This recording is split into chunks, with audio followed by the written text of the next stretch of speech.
història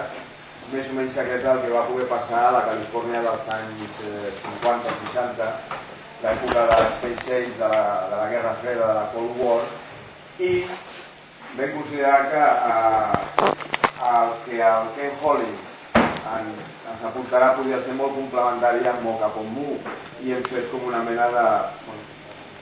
pack interessant. El que veurem és aquesta actuació, aquesta performance, aquest audiovisual del Ken Hollins. El Ken és un periodista britànic que podríem dir que representa dins d'aquest espectre la part més contracultural o més pop del que puguin ser les conspiracions. El que se li dona ja un abast creatiu i que la conspiració o el concepte pugui arribar a donar el que veurem, un audiovisual molt potent, pel·lícules, música com després tindrem. Aquesta és una mica la idea d'aquesta sessió de dissabte. Dic que té relació perquè Welcome to Mars el que farà també és una mena de passatge o de viatge pel que explica el seu llibre. Primer va ser un llibre, Welcome to Mars,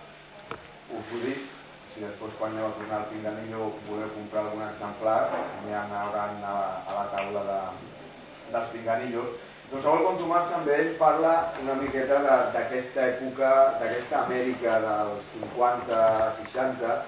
on la Space Age, la carrera espacial està en el seu moment àlgid, la guerra entre Rússia i Estats Units, la URSS i Estats Units per arribar a la Lluna està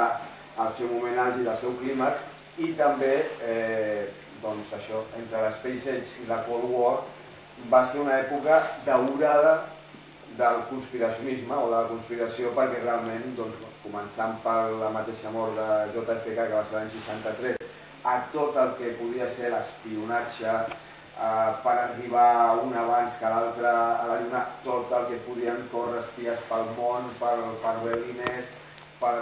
tot el món estava instal·lada aquesta aquesta conspiració possible, i això és el que ell, amb aquest audiovisual tan compacte, ens anirà explicant. Cal dir que si hi hagués qualsevol comentari o el que sigui, aquí tenim el Ken per respondre'l,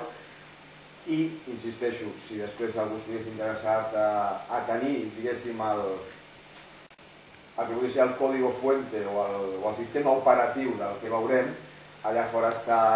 els seus llibres Welcome to Mars. Dit això, us deixo amb Welcome to Mars i el Ken Hollins. Gràcies.